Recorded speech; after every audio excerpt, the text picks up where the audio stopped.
Hi everyone, welcome back to my channel general studies by Jyoti June. आज का topic है schedules from the constitution. अब schedules क्या होती है? हमारे कॉन्स्टिट्यूशंस के अंदर जो लॉज लिखे हुए हैं वो लिखे हुए आर्टिकल्स के अंदर। अब आर्टिकल्स बहुत बड़े हो जाएंगे, डिटेल्ड हो जाएंगे, तो उन आर्टिकल्स की डिटेल्ड को हमने डाला है किसके अंदर? शेड्यूल्स के अंदर, जिन्हें हम अनुसूची भी कहते हैं। तो अभी तक हमारे पास 12 शेड्यूल्स है, 12 अनुसूचियां हैं जिनके अंदर डिटेल्ड है आर्टिकल्स की। तो आज हम पढ़ते हैं उन 12 अनुसूचियों को, फिर उसके बाद पढ़ेंगे आर्टिकल्स। हमारा जब कॉन्स्टिट्यूशन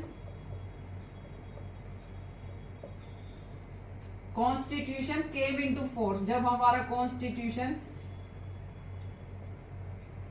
केम इनटू एक्शन लिख देते हैं, केम इनटू एक्शन, जब एक्शन में आया, कब आया था? 26 जनवरी 1950 को। 26 जनवरी 1950 से हमारा कॉन्स्टिट्यूशन लागू हुआ था। तो हमारे पास कितनी थी? 8 शेड्यूल्स। अब हमारी बढ़ के होगी है 12 शेड्यूल्स। 4 शेड्यूल्स हमारी ऐड हो गई है। फर्स्ट शेड्यूल, हम सिर्फ शेड्यूल्स के बारे में पढ़ेंगे, आर्टिकल्स के बारे में उसके बाद पढ़ेंगे। फर्स्ट शेड्यूल है state and UT and there territories, इससे रिलेटेड।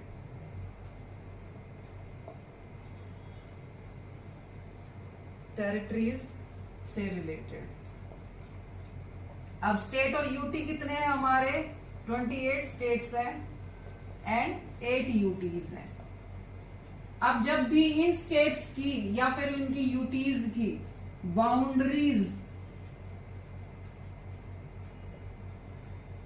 बाउंड्री अगर हम इंक्रीज कर देते हैं या फिर डिक्रीज कर देते हैं, तो किस में डालेंगे हम? फर्स्ट शेड्यूल के अंदर। या फिर उनका नेम चेंज कर देते हैं, या फिर न्यू स्टेट फॉर्म कर देते हैं, न्यू स्टेट फॉर्मेशन। ये लॉ किसके अंदर है? फर्स्ट शेड्यूल के अंदर। इससे रिलेटेड जो भी डिटेल्स हैं वो फर्स्ट शेड्यूल के अंदर है। ओके, तो हमारी फर्स्ट शेड्यूल हो गई। अब आते सेकंड शेड्यूल।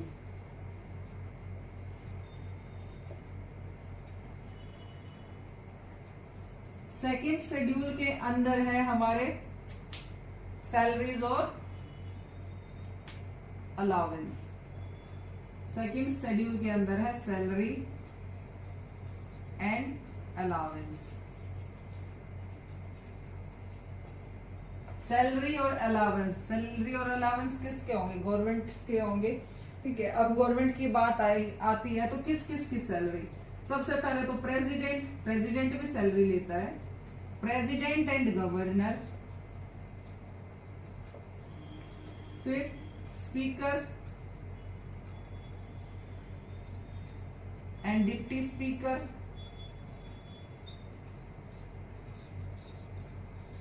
ऑफ लोकसभा के हो गए, एंड कॉन्स्टिट्यूएंट नहीं, कॉन्स्टिट्यूएंट असेंबली याद रहती है मुझे, लेजिस्लेटिव असेंबली, विधानसभा, लेजिस्लेटिव असेंबली, विधानसभा। हर एक स्टेट की अपनी जैसे पार्लियामेंट होती है, वैसे लोकसभा की तरह विधानसभा होती है। तो स्पीकर और डिप्टी स्पीकर, जो लोकसभा के या फिर विधानसभा के स्पीकर डिप्टी स्पीकर हैं, उनकी सैलरी भी कहां से जाएगी? हमारी कंट्री के फंड से, हमारी कंट्री से जाएगी, कंट्री देगी उसे। तो वो किसके अंदर है? सेकंड शेड्यूल के अंदर। अब राज्यसभा का chairman and deputy chairman.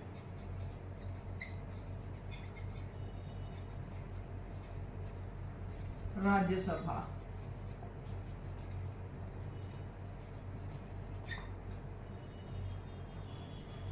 And Vidhan Parishad.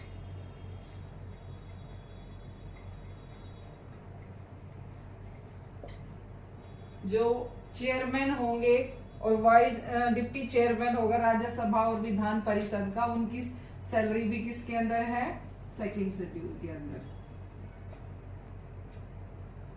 जजेस of supreme court, supreme court ऐसे लिखेंगे, एंड जजेस of high court,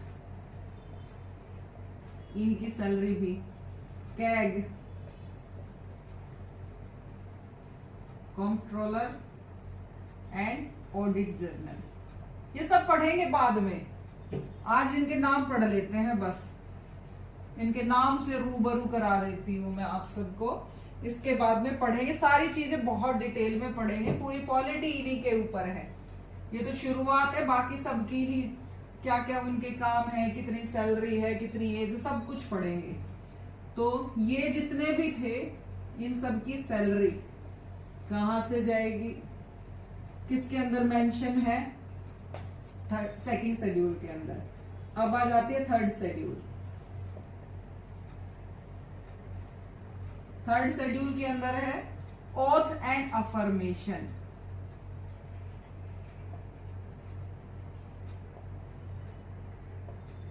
oath and affirmations होती है जो प्रतिज्ञा लेता है स्टार्टिंग में कि मैं देश के लिए, जैसे गीता के ऊपर हाथ रख के शपथ लेते हैं, शपथ, ऐसे ही ओथ लेते हैं जितने भी मिनिस्टर्स होते हैं अपना कार्यभार संभालने से पहले। तो उनकी ओथ एंड अफर्मेशंस किसके अंदर है? थर्ड शेड्यूल के अंदर। किस किस की होगी? Union and state ministers,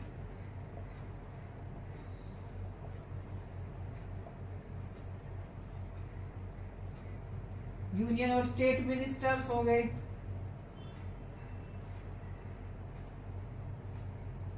parliament ministers, MPs लिखेंगे, parliament MPs and state legislature. State में जो होती है, सेंटर वाली को पार्लियामेंट कहते हैं और स्टेट वाली को कहते हैं स्टेट लेजिस्लेचर, एमएलएज। इनके एमएलएज, इनकी शपथ। फिर उसके बाद आता है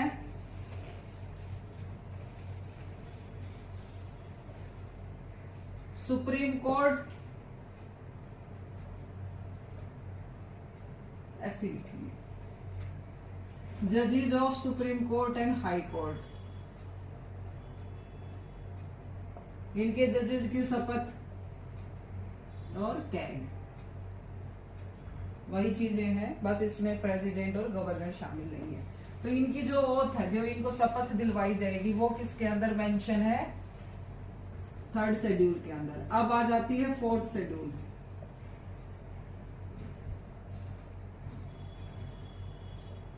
फोर्थ शेड्यूल के अंदर डाला है number of seat of Rajya Sabha. Rajya Sabha की सीट यूनियन के अंदर कितनी होगी? पार्लियामेंट के अंदर। पार्लियामेंट के अंदर कितनी होगी? और स्टेट लेजिस्लेचर उसके अंदर कितनी होगी? किसमें मेंशन है? शेड्यूल, फोर्थ शेड्यूल के अंदर।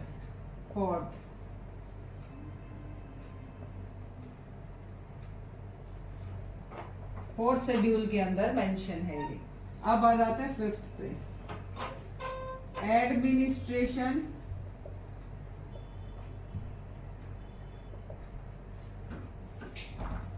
इन the tribes areas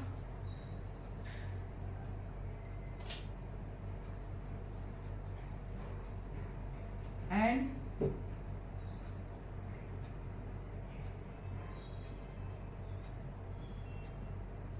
tribe areas ही लिखेंगे बस। ट्राइब एरियाज के अंदर एडमिनिस्ट्रेशन, ट्राइब एरियाज जो स्टेट्स होते हैं एक्सेप्ट किसको छोड़ के, जम्मू एंड कश्मीर। जम्मू एंड कश्मीर का नहीं मेंशन इसके अंदर, और किसका मेंशन नहीं है, नॉर्थ ईस्ट स्टेट्स। कौन कौन से स्टेट है, मेघालय, मिजोरम, आसाम और त्रिपुरा।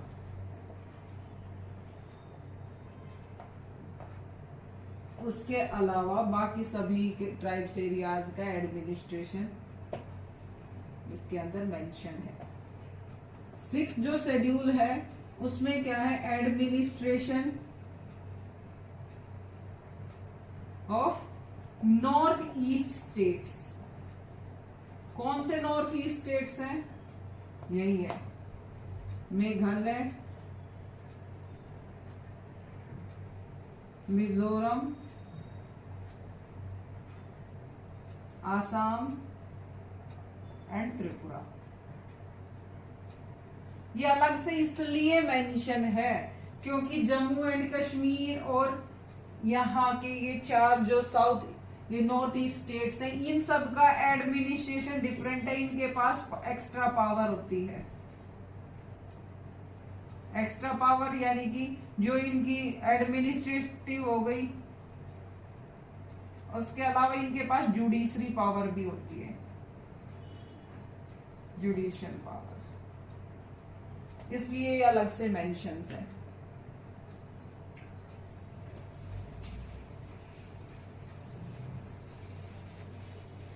छह शेड्यूल हो गई, अब आ जाता 7th schedule.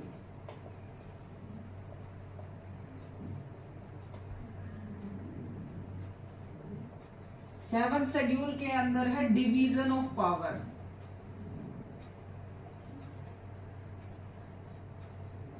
Division of power कैसे है, हमने लिस्ट बना रखी है सब्जेक्ट्स की, सब्जेक्ट लिस्ट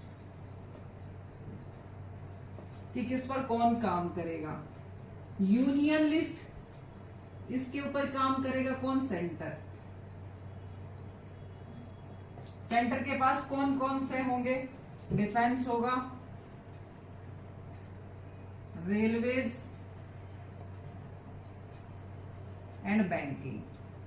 ये सब्जेक्ट्स हैं सेंटर के पास। स्टेट लिस्ट, स्टेट लिस्ट पे काम कौन करेगा, स्टेट की गवर्नमेंट। उसके पास क्या है, police and public health.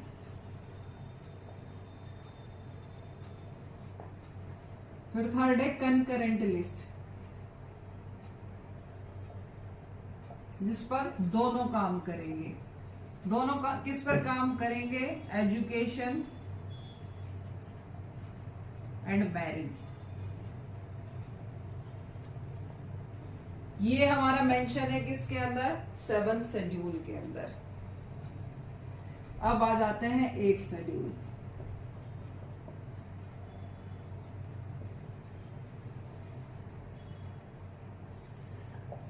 Eight schedule हमारी बताती है लैंग्वेजेस। लैंग्वेजेस मेंशन है। पहले हमारी कितनी लैंग्वेज थी, ओल्ड 14 लैंग्वेज थी। ओल्ड हमारी 14 लैंग्वेज थी, 8 बाद में ऐड हुई है, ये है न्यू। कौन कौन सी, सिंधी। सिंधी ऐड हुई है हमारी 21st अमेंडमेंट 1967 को सिंधी ऐड हुई है। फिर उसके बाद हुई है KMN, कोंकणी, मणिपुरी एंड नेपाली। ये ऐड हुई है 71st अमेंडमेंट से 1992 के अंदर। फिर आई है BDMS, Bodo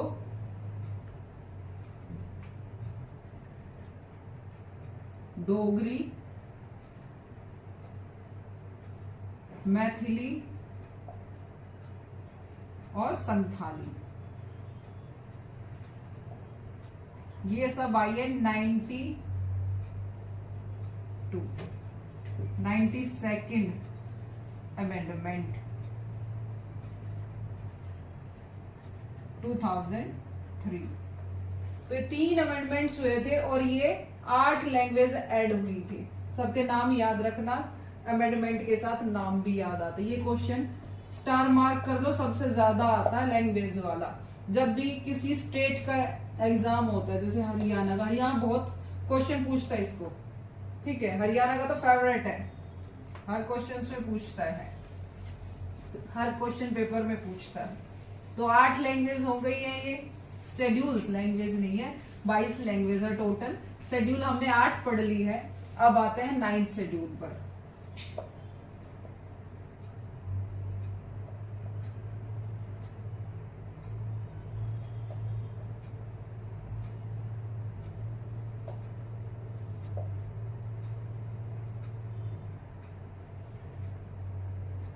ninth schedule, 9th में क्या है? Land reforms and agrarian reforms. ये लैंड रिफॉर्म्स और एग्रेरियन रिफॉर्म्स क्या है? ये है जमीन से संबंधित, लैंड से संबंधित रिफॉर्म्स। ये क्या प्रोटेक्शन देता है गवर्नमेंट को? ये कहता है कि आप, अगर आपकी जमीन सरकार ने ले ली है तो आप उसके अगेंस्ट कहां नहीं जा सकते? कोर्ट में। आप कोर्ट में नहीं जा सकते। क्यों? कोर्ट में जाने का रीजन क्या है? बेस क्या हो सकता है? कोर्ट में जाने का बेस हो सकता है वायलेशन ऑफ फंडामेंटल राइट। अब फंडामेंटल राइट क्या है? पहली बात तो इक्वालिटी, कि भाई मेरी ही जमीन क्यों ली और किसी की जमीन क्यों नहीं ली। रोड पर मेरा खेत आ रहा था, सरकार ने कहा कि भाई मैं यहां से मेट्रो निकालूंगा, अब मुझे तुम्हारी जमीन चाहिए। अब मैं कह रहा नहीं भाई मैं तो इसमें खेती करता हूँ, मैं अपनी जमीन क्यों दूं? मेरे दादा परदादा की जमीन है, आप मांग रहे हैं, मैं तो नहीं देना चाहता, लेकिन फिर भी सरकार उसे ले लेती है और आपको दे देती है मुआवजा। खुश करने के लिए मुआवजा, जमीन के रेट्स दे देती है आप, सरकार रेट्स पे। लेकिन आप कहे कि नहीं मैं अपनी जमीन नहीं देना चाहता, मैं आपके खिलाफ जाऊंगा कोर्ट के अंदर, तो आप कोर्ट के अंदर नहीं जा सकते। ये ऑलरेडी डाल रखा है 9th शेड्यूल के अंदर।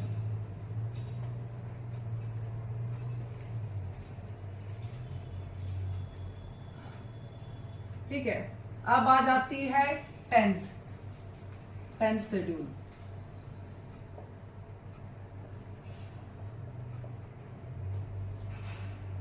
टेंथ शेड्यूल के अंदर क्या है? लॉज है फॉर, ठीक है, anti defection law, anti defection law. Anti defection laws क्या है? दल बदल विरोधी।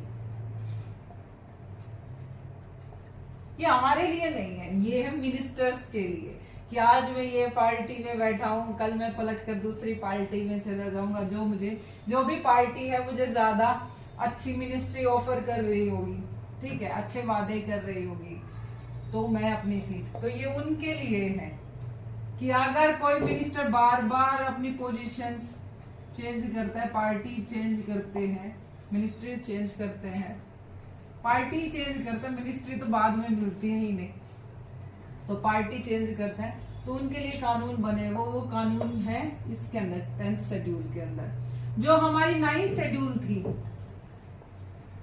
ये रह गया। 9th शेड्यूल में भी अमेंडमेंट हुआ था, वो अमेंडमेंट है फर्स्ट अमेंडमेंट 1951। 1951 अमेंडमेंट हुआ था किसके लिए? लैंड रिफॉर्म्स के लिए। तो ये अमेंडमेंट याद रखना, नेहरू जी ने किया था। फिर उसके बाद आ जाते 10th शेड्यूल में भी एक अमेंडमेंट हुआ 52nd अमेंडमेंट 1985 के अंदर अमेंडमेंट हुआ है। फिर इसके बाद फिर से एक अमेंडमेंट हुआ है 91st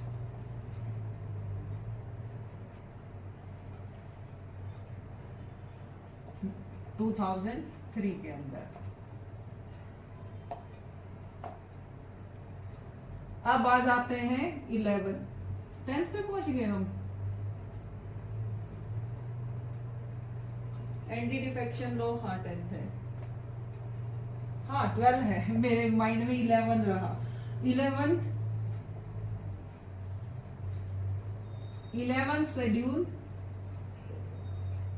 शेड्यूल रिलेटेड है हमारी पंचायत से।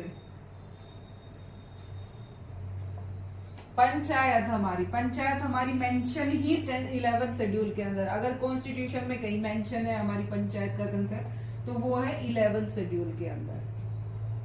जब तक हमने कॉन्स्टिट्यूशन बनाया था तब पंचायत का और म्यूनिसिपैलिटी का कंसेप्ट नहीं था, तो इसे ऐड किया गया 73rd अमेंडमेंट 1992। विलेजेस के अंदर होती है पंचायत। फिर है हमारी 12th शेड्यूल।